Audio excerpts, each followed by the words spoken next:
Hello dear friends, कैसे हैं आप सब। उम्मीद करते हैं कि आप सभी अच्छे होंगे। और ठंडी का मौसम चल रहा है तो थोड़ा बच के रहिएगा, ठीक है।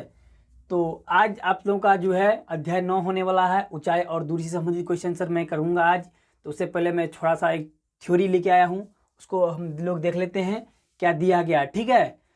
तो त्रिकोणमिति इससे पहले मैंने पढ़ाया था चैप्टर, उसी से रिलेटेड ये क्वेश्चन है। इसमें क्वेश्चन सब हल होगा कि उसी से संबंधित जो है उसमें हम लोग क्या करते थे, उसमें मान दिया हुआ था तो उसको हल कर लेते हैं।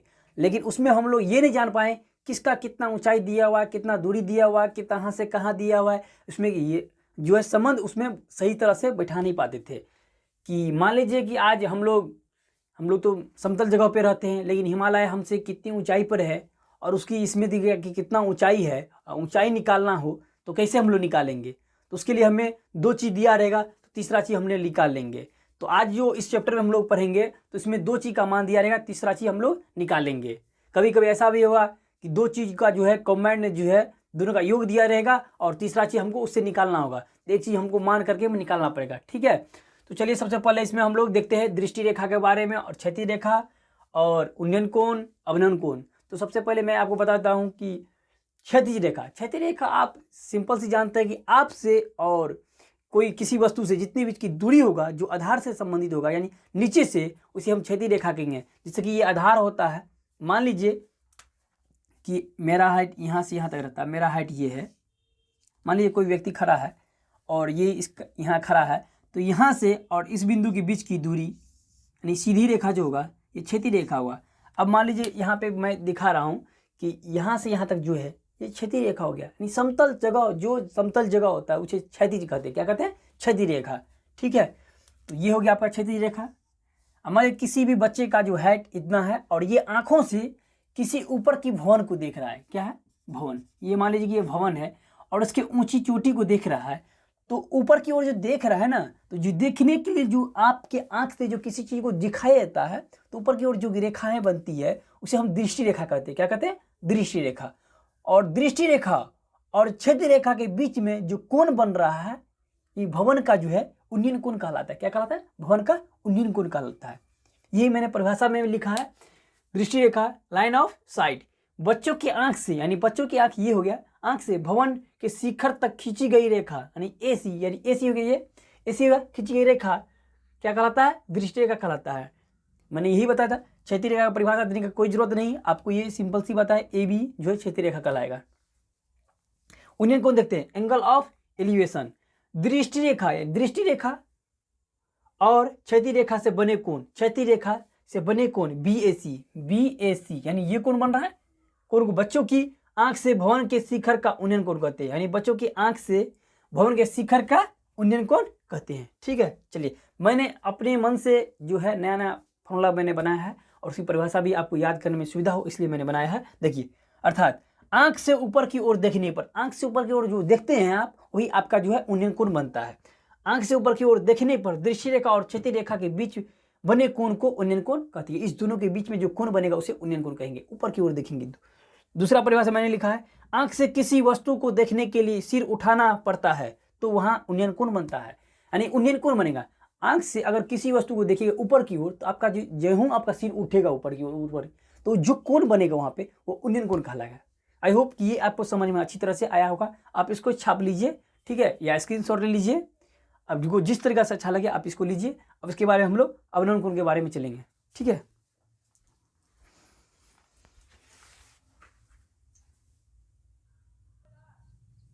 चलिए अब देखते हैं नीचे की ओर। ये आपका हो चुका है।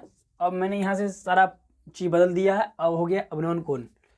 देखिए, मान लीजिए कि ये भवन है, भवन से कोई भी बालक यहाँ से देख रहा है। क्या कर रहा है?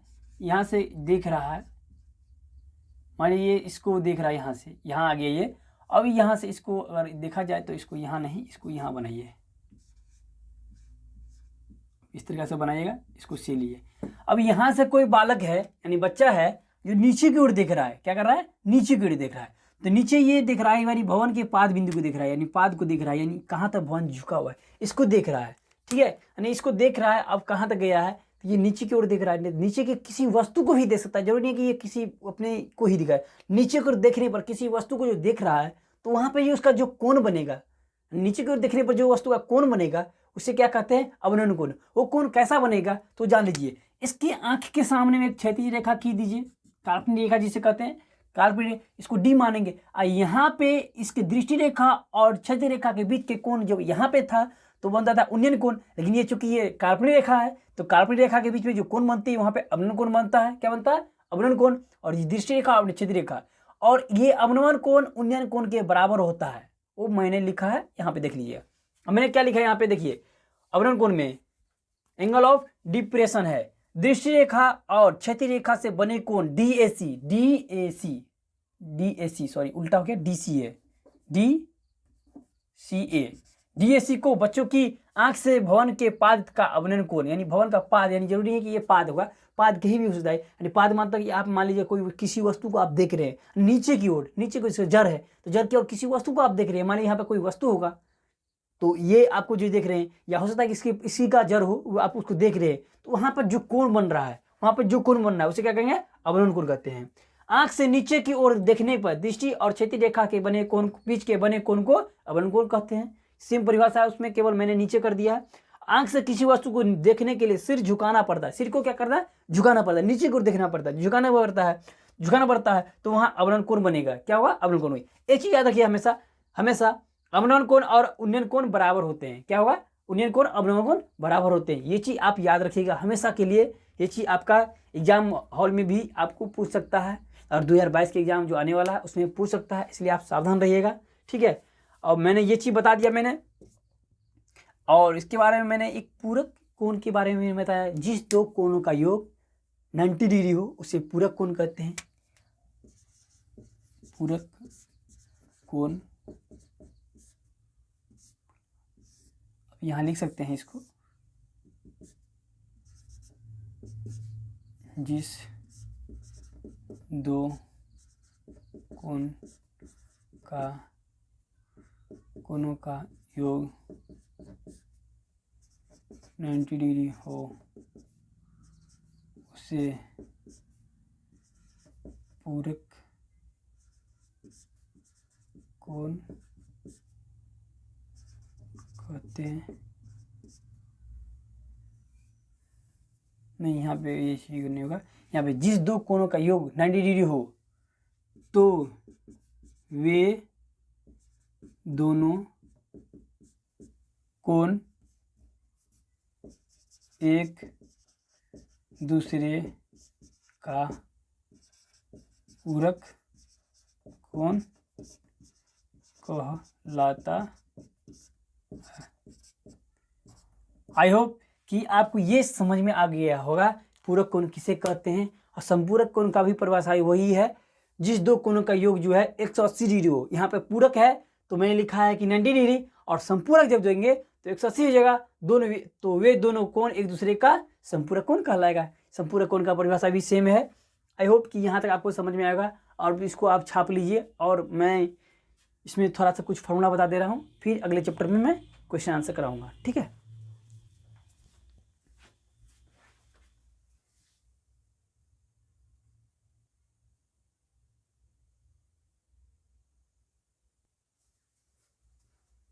चलिए अब देखते हैं, प्रश्नावली 9.1 यानी 9.1 चैप्टर जो है आपका शुरुआत कर दिए हैं अभी, ठीक है। उसमें सबसे पहला क्वेश्चन मैं बनाऊंगा आज, तो उसमें सब क्या क्या जरूरत पड़ेगा हमें बनाने के लिए उसी को मैंने ले दिया। पूरा त्रिकोणमिति मैंने आपको पढ़ा दिया है, और इसमें भी वही चैप्टर का जो फॉर्मूला लगा है उसका भी उसमें लगेगा, लेकिन क्या क्या लगेगा उसके बारे में मैं बता दे रहा हूँ।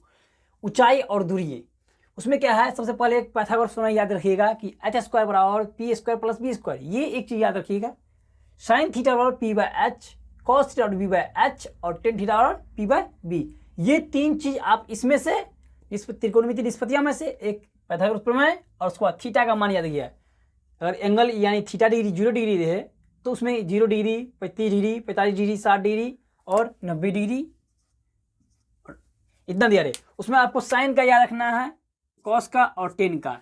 6 है दिया हुआ, लेकिन आपको 3 याद रखना है। 3 में भी अगर आपको 1 याद रहता है ना तो आप सबका निकाल सकते हैं, लेकिन निकालने के लिए आपको समय लग जाएगा। इसलिए आप 3 चीज़ को याद रखिए हमेशा, 3 चीज़ को हमेशा याद रखिए। 3 चीज़ याद रहेगा, आपका हर सवाल बन जाएगा। आपको देखिए, साइन 0 का मान 0, साइन 30 का मान 1/2, साइन 45 का मान 1/√2, साइन 60 का मान √3/2 और 1। ये याद भी कर लीजिएगा, आसानी से याद हो जाएगा आपको।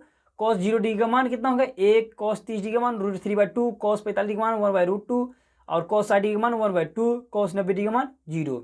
10 का तो जी यहाँ पर भाग दे दीजिए, 0/1 यानी 0 हो जाएगा। 1/2 और 1√3/2 तो ये दोनों दो कट जाएगा तो √3 1/√3 हो जाएगा। ये 2 कट जाएगा, ये √2 कट जाएगा यानी 1 हो जाएगा। और √3/2 और यहाँ पर 1/2 दिया है, 2 कट जाएगा तो √3 हो जाएगा। और जी अगर एक में किसी चीज भी संख्या यानी 0 से भाग दीजिएगा तो क्या है इन्फिनिटी गिरेगा। क्या करना है इन्फिनिटी गिरेगा। चलिए अब सवाल पे देखते हैं ध्यान। सबसे पहले सर्कस का एक कलाकार एक 20 सेंटीमीटर लंबी डोर पर चढ़ रहा है, यानी एक सर्कस का कलाकार है, यानी एक लड़का होगा, कोई भी कलाकार होगा तो लड़का ही होगा। मान लीजिए वो लड़का है। सर्कस का एक कलाकार एक लंबी 20 मीटर डोरी पर चढ़ रहा है। मान लीजिए कि 20 मीटर का रस्सी का डोर है जो लंबी डोर पर चढ़ रहा है, जो अच्छी तरह से तनी हुई है और भूमि पर सीधे लगे खंबे के शिखर से बंधा हुआ है। मान लीजिए कोई भी खंबा है, उसके शिखर के पूरा तना हुआ है और ये रस्सी यहाँ से यहाँ जो तना गया है वो तना गया है, 20 मीटर लंबी है, ठीक है, तना गया है, शिखर से बंधा हुआ है। यदि भूमि स्तर के साथ डोर द्वारा बनाया गया कोण 30 है। अब भूमि का जो स्तर है ये स्तर जो है कोण यहाँ पे क्षैतिज रेखा जो है उसके कोण 30 का हो, यानी डोरी द्वारा बनाया कोण, डोरी द्वारा जो बनाया कोण है क्या कर रहा है 30 का हो। खंबे की ऊंचाई ज्ञात कीजिए, यानी ये डोरी जो बना गया उसका, यानी आपका ये इसको जो भी कहते हैं, यानी आपका जो यहाँ पे बन रहा है रेखा, इसको दृष्टि रेखा कहते हैं। तो दृष्टि रेखा और क्षैतिज रेखा के बीच के कोण जो बनेगा वो 30 का बन रहा है। तो कह रहा है इसकी ऊंचाई कितना का, यानी ए बी बराबर वाट यूरोट, ऊंचाई इसको बोल सकते हैं। ट्रिगोनोमेट्री हम लोग पढ़ते थे, उसमें कहते थे लंब ये निकालना होता था। तो उसमें क्या था, उसमें थीटा का मान नहीं दिया रहता था, उसमें ये इसमें से कोई चीज़ दिया रहता था उसमें से निकालते थे। ये आपको लंब जिसको आप ऊंचाई बोलते हैं, ये ऊंचाई अगर नीचे चल जाए तो गहराई हो जाता है, ठीक है, और ऊपर रहे तो ऊंचाई होता है, और लंबाई तो दोनों जो सेम रहता है। अब ये भी आपको निकालना है, तो आप इतना नहीं लिखिएगा, ये नहीं लिखिएगा आप, अब ये भी नहीं लिखिएगा, आप ये लिखिएगा। तो सबसे पहले उत्तर में लिखिएगा, उत्तर 1 दिया है, दिया क्या क्या दिया है, दिया है यहाँ पे लिखेंगे AC बराबर 20 मीटर तथा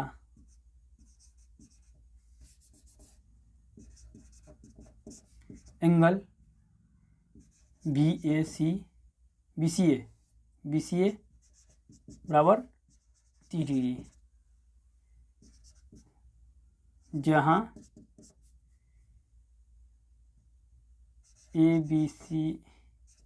एंगल ABC बराबर 90 डिग्री, या एक समकोण है, एक समकोण है।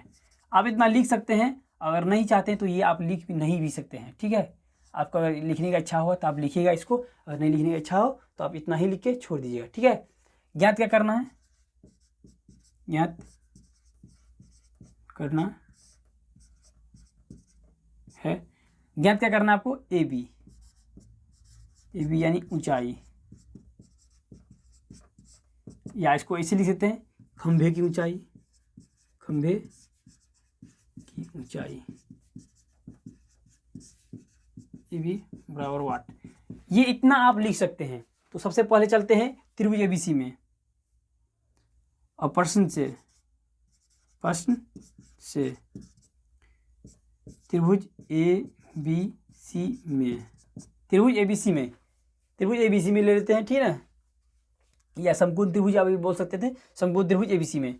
तो सबसे समकोण त्रिभुज में आपको ये देखिए P और H में किसका संबंध बनता है, आप याद कीजिए P और H में किसका संबंध है। तो दो चीज़ का संबंध होता है, लेकिन दो चीज़ में आपको जो अच्छा लगे उसको, ये साइन का होता है और कोसेक का होता है। तो साइन का लीजिए आप, साइन थीटा बराबर P/H। अब साइन थीटा का मान कितना दिया है हमें, थीटा का मान कितना दिया है, ये जो थीटा का मान है, ये थीटा बराबर आप लिख सकते हैं यहाँ पे, थीटा का मान कितना है 30 डिग्री, तो साइन 30 डिग्री। और P यानी आपका कितना है BC ये नहीं हो गया आपका BC, ये ए बी आपका नहीं दिया हुआ है। और एच, ये एच आपका ये हो गया, आपका ये एच क्या हो गया, एच यहाँ पर मत समझिएगा, ऊंचाई हो गया ये, आपको तो ये करना होगा। एच यहाँ पर कितना दिया है याद कीजिए, 20 मीटर दिया हुआ है, ठीक है। तो अब इसको अब यहाँ पे देख लीजिए साइन का 30 डिग्री का मान कितना होता है 1/2, और ए बी और इसका मान 10, ये 20 हो गया, ये कट जाएगा यहाँ से 10 ना 20, इसीलिए ए बी बराबर 10 मीटर। अतः खंभे, मैं यहाँ लिख देता हूँ, अतः खंभे की ऊंचाई ए बी बराबर 10 मीटर है। आई होप कि यहाँ तक आपको समझ में होगा। फिर मिलते हैं अगले वीडियो में, तब तक के लिए बाय।